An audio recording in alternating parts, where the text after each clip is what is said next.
Good afternoon, Packers fans. Aaron Nagler here with your Packers Daily Chat, coming to you live on the Cheesehead TV social channels.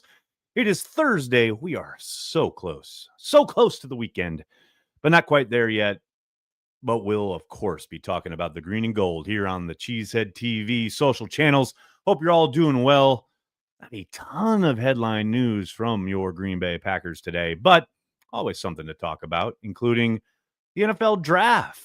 The Green Bay Packers obviously hosting the NFL draft. And before we dive into both your questions and comments and the topic of the day, I did want to give a shout out to our friends over at Discover Green Bay. That's right, ladies and gentlemen. Discover Green Bay has launched their 2025 draft sweepstakes, giving one lucky winner and up to 3 guests the chance to enjoy the 2025 NFL draft in Green Bay. Folks, this is awesome. There is a link in the description of this video where you can find out what's on offer, how to enter, one lucky winner, and again, 3 guests to go along with them for essentially a dope time in Green Bay during the draft. Free airfare to Green Bay, putting you up at the Oneida Casino, draft passes to experience the gig. It's pretty dope. So, like I said, link in the description of this video. Make sure you check it out. And who knows, maybe you could be there when the Packers select a wide receiver in the first round for the first time since Javon Walker. Yeah, okay. I don't think it's likely. All right. And I do appreciate, who was it in the comments? Tulio, I believe, was the second person to comment. And of course, the question du jour on the topic here in the video is this the year the Packers draft a wide receiver in the first round? And Tulio just wrote, nope. Which, again, I understand that will probably be the prevailing sentiment, as it were, throughout Packers fandom for good reason. I'm not, questioning why fans would be doubtful that would occur. But I will say, given how the Packers have operated as a draft and develop franchise and the way they did see either regression or stagnation, whatever you want to call it, from the albeit very talented wide receiver group that they had on hand last season, coupled with the injury to Christian Watson, I would not be surprised if they took a swing at 23 at the wide receiver spot. Now, I know everyone, who do you think? Well, I think Matthew Golden would make a lot of sense. I think the kid from Ohio State would make sense. But ultimately, I just think because of where they are in their trajectory, and I know everyone's hoping for a Devontae Adams reunion, people talking about DK Metcalf trade, things of that nature. I think this is far more realistic. And that is not to say that, this is the be-all, end-all, solve-it move. But again, Brian talking about a sense of urgency and possibly getting premier talent at the position to go along with what is a very talented group. It would not shock me. Now, do I think it likely? No, not really. But there's no doubt in my mind that if the board falls a certain way and there is a prospect, whoever that might be, sitting there who they think warrants it, I think the drought could definitely come to an end. Now, again, I know there will be lots of talk about this throughout the next couple, what is it, like 70 or so days until the draft occurs. But how amazing would it be if they get up there and Roger Goodell reads out a wide receiver name? Yeah, just the pop from the Packers fans in attendance there in Green Bay, Wisconsin would be amazing. And no, I don't think that's going to be a driver in the decision. I don't think that has any consideration, but it would be fucking awesome. That's all I'll say about that. How y'all doing? Good to see everybody in the comment section already mixing it up as you do each and every day here on Packers Daily. Chuck Olson says, best player available. That's undoubtedly the prevailing sentiment. Now, who would that be? I think the positions have to make sense. It's always best player available at a position of need is what you want to do. Javon Walker got crazy deal from the Raiders back in the day. Yes, Adam, he did. And promptly essentially flamed out, which is unfortunately. But man, Javon Walker was legit. I don't think kids remember. Y'all, you youngsters don't remember how freaking dope Javon Walker was. Obviously prior to the injuries and some of the contract stuff, but man, he was a legit stud at the wide receiver spot and a lot of fun to watch. Tulio says he wouldn't mind an O-line either. Yeah, I think certainly there's a case to be made for offensive line, though we have seen over the years that the Packers have done such a great job of developing those day three guys. And certainly they just selected an offensive tackle and or guard last season, last year's draft in the first round, and Jordan Morgan. That doesn't, I don't think it precludes them doubling up.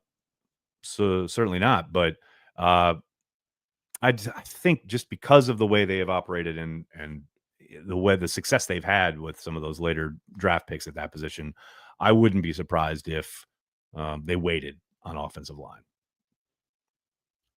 Ibuka in the first round would be nice if available. I agree. That's what I mean. If there's a guy there that has kind of those breakaway traits, right, and who you would suspect could come in and contribute from day one, and not necessarily be a star, but contribute to the rotation, because that's the other component here. Like, we all get very excited about these guys coming into the draft, and we see all their production and some of the highlights, and it is very exciting, and you want to add that to the mix, no doubt about it. But look no further than Marvin Harrison Jr. and his kind of start in the NFL down there in Arizona. And I think he started to cook towards the end of the season, but it does take time to transition to the league. And it's not, you know, ever. I mean, so very rarely, Randy Moss-esque. You don't come in and just hit the scene, so to speak. Like, there is a definite transition period. And I think even if the Packers were to take someone in the first round, you would certainly see that, but the upside would be undeniable and the growth would be fun to watch. No doubt about it. Joey, this is an excellent question. Is Rasheed Walker long-term at left tackle? I don't know, Joey. And I wish I could give you something more definitive, but I could see the case being made either way. I could certainly see the Packers wanting to invest in him long term. I could also see them kicking out Jordan Morgan and giving him that spot this offseason. Or maybe something in between. Maybe they ride with Rasheed Walker for another season. I just think there's enough promising tape and enough good tape for Walker for them to make that determination and say, okay, he's going to continue to grow and develop and become our left tackle of the future. But I also know there's enough out there tape-wise to say, well, okay, he didn't really maybe take the significant jump you were hoping in 2024. Maybe it's time to slide, Jordan Morgan over there. I don't doubt for a moment that that is going to be something that is talked about a whole hell of a lot in 1265 Lombardi this offseason, or if it hasn't, probably has been started already. I think you can definitely win with Walker. The Packers have shown that. But I also think they can get better.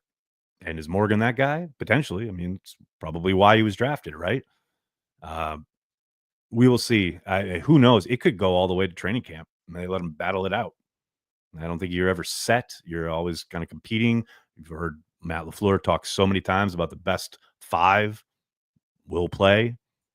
It's going to be that to me is a fascinating proposition, because I do think, again, you could make a case either way, but you did just utilize a first round pick on an offensive tackle. I think they're going to give Morgan every opportunity to maybe win that job this offseason. Jeff Smith, what's up, man? I'm entered. I will see you at the draft. Get a defensive tackle or edge with the first round. Augment wide receiver with MVS and Chris Godwin if healthy and relatively affordable. It's funny you mentioned MVS, because I know Packers fans are way down on that idea, but I think that is incredibly more likely than a Devontae Adams reunion if we're talking reunions here. I actually just talked about this with Justice on our latest video that just dropped right before we went live. I highly recommend checking it out. Expectation versus reality in the Packers offseason. What you're talking about here, Jeff, like augmenting wide receiver rather than a big splash, I think that makes a world of sense. And I think that is most likely the kind of avenue they would go down, right? As far as a defensive tackle or an edge in the first round, I think either is a possibility. Defensive tackle in this class is incredible. Like, the more you look at the class, and look no further today with the announcement of the invites to the NFL Combine. And last year, I think there were 20-something invited at that position. And this year, there are 40-something. I mean, it is a deep, deep talented class. And I think even if they don't select one in the first round, I will be very surprised if the Packers come out of this draft without at least one defensive tackle. I think is 100% where they'll be looking. Pack Daddy, how are you, man? Because our wide receivers dropped a lot of passes, should drop percentage be more of an important stat for any wide receiver you look at in this draft? For example, golden equals 10%.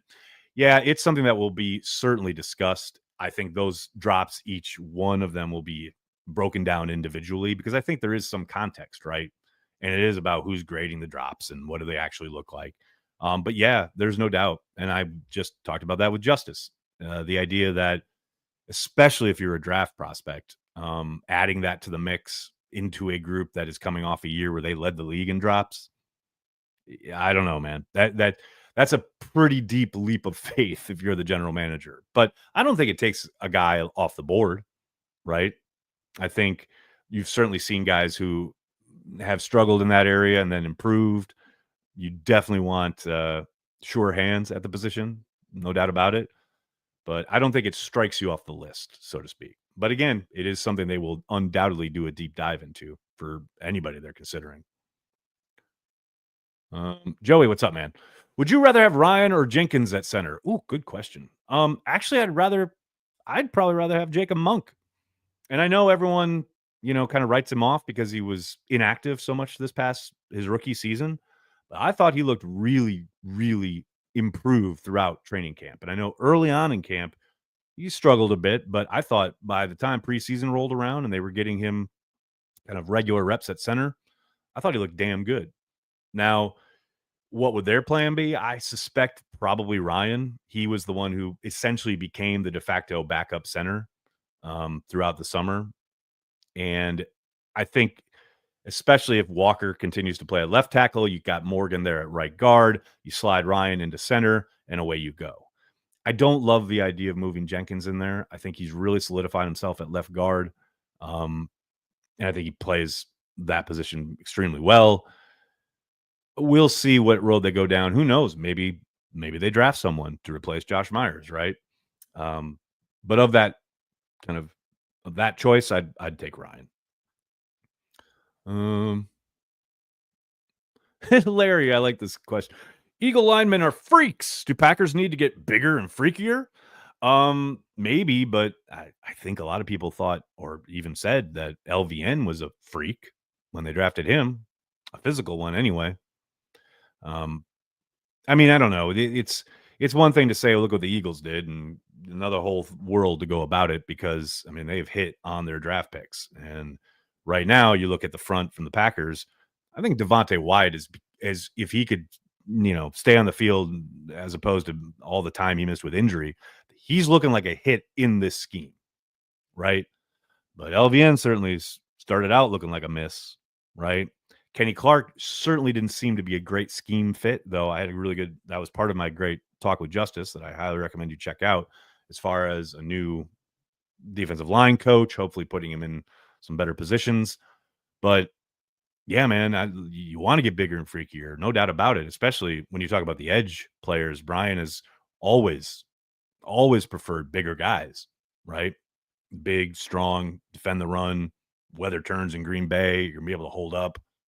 That doesn't seem to have been an issue as far as what they've wanted. Now, they just, got to start hitting on some of these picks. Legends, this is not an unfair criticism. Hate to say it, but Jordan was at fault for a handful of the drops. Seemed very inaccurate at times this year. That is more than fair. And I don't think, Jordan would push back on that. I think you're right. It's always a mix. I think there's certainly times where the receivers did leave their quarterback out to dry in that regard. There were also times where it just seemed like there was a miscommunication as to depth especially on a lot of those routes outside the numbers, kind of the deep outs or even the intermediate stuff, where it looks like Jordan's throwing it, expecting them to break at like 8 yards and they're breaking at 10 yards. And that's just the crispness of the operation, right? But there were certainly times that you could point to where throwing off his back foot, sidearm, like the ball sails on him and the wide receivers can get their fingers on it. So it's counted as a drop, but wasn't a great throw. I think you're absolutely correct. No doubt about it. Okay, this is the second time I've heard this. Nick says, I love Bakhtiari coming in for O-line coaching. Now, somebody brought this up in happy hour last night, and I haven't heard anything about this or seen anything about this, unless this is like literally breaking news as we're live here. I just have, I don't know where this is coming from. Now, again, maybe I've missed it. Can someone send me a link? But yeah, I don't know. I have not heard hide nor hair. And again, it doesn't mean that it's not happening. Doesn't Just haven't seen or heard about it. And I don't see anything on a cursory search right here. Bumpa, thank you so much, man. Mark Oldacre's draft article should be must read for all. Could not agree more. If you missed it, it was up yesterday at cheeseheadtv.com. Highly recommend checking it out. He did a phenomenal job. Just a great idea for a piece of content. Looking at the idea that the general manager and personnel people are the most honest. Now, it's never 100%, but the most honest in front of a microphone immediately after a draft selection is made, right? What they liked about a guy, what they like about a guy for that position in particular, especially in their scheme and their kind of roster, etc. And, Mark went through all of the old quotes and kind of highlighted what they liked about players, positions, traits, etc. Really informative as we head into draft season. So, Bump, I thank you for calling that out because I thought it was an excellent piece. We highlighted it in the newsletter. In fact, if you haven't signed up, there's a link in the description here. Sign up for the Cheesehead TV Nation newsletter.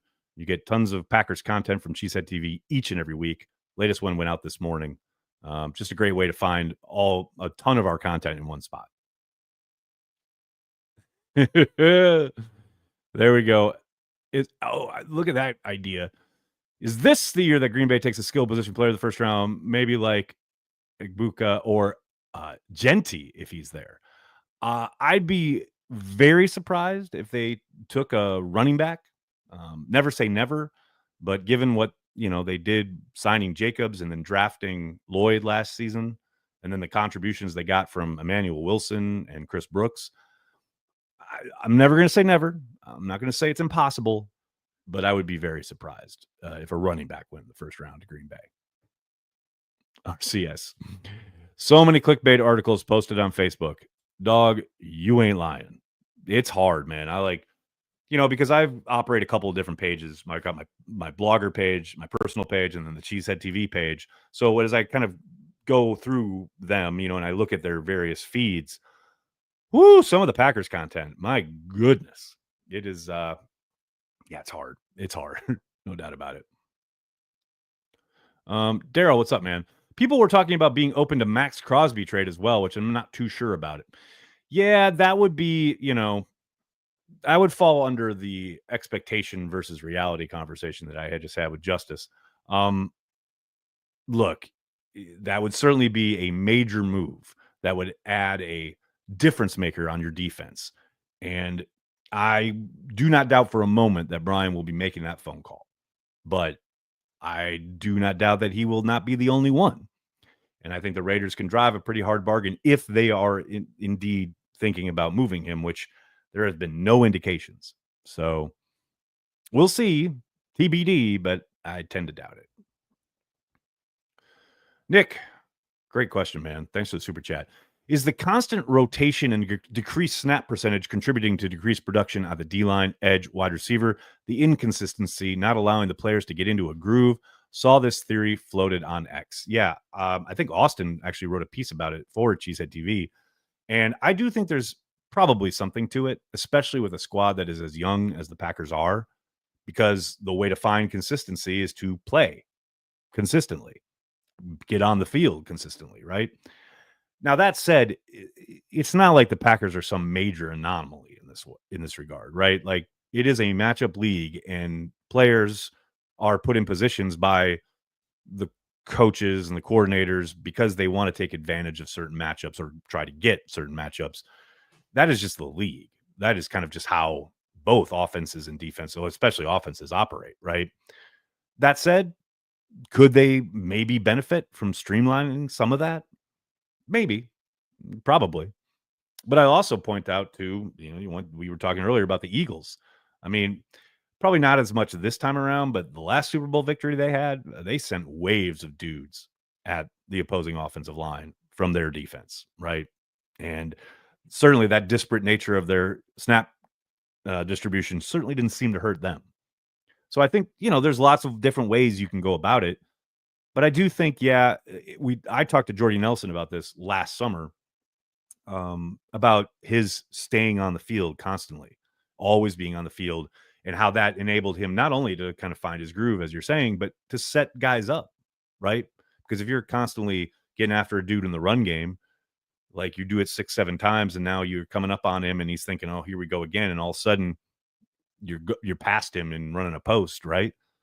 Because that rhythm gets established because it's the same guy out there. You snap in and snap out. So I think it maybe could help. But again, that's just kind of how, especially in this day and age, how NFL offenses tend to operate. You see lots of guys in and out. Craig, what's up, man? How much trade capital do we have if we wanted to move up the board on day one? Are we at 24? We're at 23, Craig. And of all the years, this is probably the year least likely, I would suspect, simply because they don't have as many. I think, what do they have? 8, 9 selections this year?